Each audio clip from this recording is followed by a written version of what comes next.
C'est l'heure de notre grand dossier. Jérusalem, ville sacrée pour la moitié de l'humanité, elle fut conquise, détruite, reconstruite et réinventée maintes et maintes fois pendant des millénaires. Lieu de rencontre des trois religions monothéistes, juifs, chrétiens et musulmans, Jérusalem, cité envoûtante où l'histoire et l'archéologie sont mêlées aux enjeux politiques. Jérusalem et ses lieux saints, carrefour des religions. Aujourd'hui, dans le grand dossier, je vous propose une immersion au cœur de cette ville magique. On commence par une visite avec David Mansour, guide touristique, direction le Mont Sion pour le premier volet que nous vous proposons. Vous allez voir, Jérusalem nous surprend toujours. Regardez. Jérusalem, ville 3 fois sainte et 3 fois millénaire. On y connaît son mur des lamentations, son église du Saint-Sépulcre, sa mosquée Al-Aqsa, sa vieille ville, ses contrastes, ses paradoxes. Sur ces 200 km², près de 900 000 habitants côtoient chaque jour les religions et peuples du monde entier. On a déjà tout dit sur cette capitale spirituelle, au lieu du monothéisme, aux mille et une couleurs et tant disputées.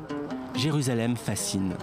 Mais si nous retrouvons aujourd'hui notre guide David Mansour, c'est pour nous faire découvrir une partie plus méconnue de la capitale éternelle d'Israël. Donc ici on voit une carte de la vieille ville de Jérusalem. C'est la muraille de la vieille ville, Suleiman le Magnifique du XVe siècle. Et nous on va visiter aujourd'hui quelque chose qui est en dehors de la muraille, en dehors de la vieille ville de Jérusalem, qui est le Mont Sion, avec des trésors de l'histoire de l'humanité. Direction la porte de Sion. Telle une frontière, c'est par cette porte que nous sortons de la vieille ville pour accéder au Mont Sion et découvrir tous ses secrets. De 48 à 67, le Mont Sion était en fait du côté israélien, que toute la vieille ville était du côté jordanien et qu'ici, il y avait véritablement une frontière qui séparait les deux pays. Aucun Israélien n'a pu rentrer de 48 à 67 dans la vieille ville, de toute confession qu'il était. C'est seulement à la guerre des 6 jours, au 5e jour de la guerre, que l'État d'Israël donne l'ordre de rentrer dans la vieille ville de Jérusalem, de libérer le mur des lamentations et de changer le destin de la vieille ville de Jérusalem qui est passée jusqu'alors sous le contrôle de l'État d'Israël depuis une cinquantaine d'années. On peut encore voir les traces de balles de ces terribles combats. Ici, chaque pierre semble raconter son histoire.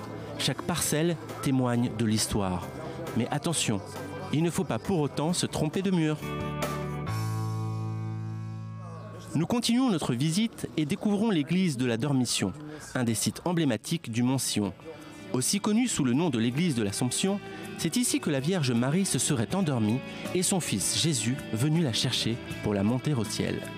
En Europe, les chrétiens célèbrent cet événement le 15 août, c'est l'Ascension, un jour férié. Un autre endroit qui sort de l'ordinaire du Mont Sion est la salle du Cénacle. Pour les chrétiens, d'un point de vue théologique, c'est en ce lieu que Jésus aurait fait sa première messe. Pour les historiens, il s'agirait du Seder de la Pâque juive.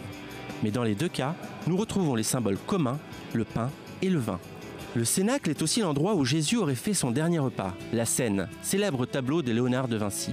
Le bâtiment a plus de 2000 ans et date de l'époque du retour des croisés à Jérusalem.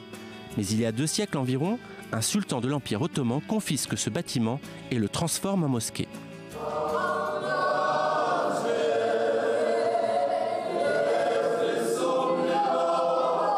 Nous marquons ici une pause pour la première étape de notre visite. Nous nous quitterons sur les chants de ce fervent groupe venu du continent africain. Des chants qui finiront en une transe pour le moins étonnante. Jérusalem, décidément, n'aura ni fini de nous surprendre, ni de nous faire vibrer.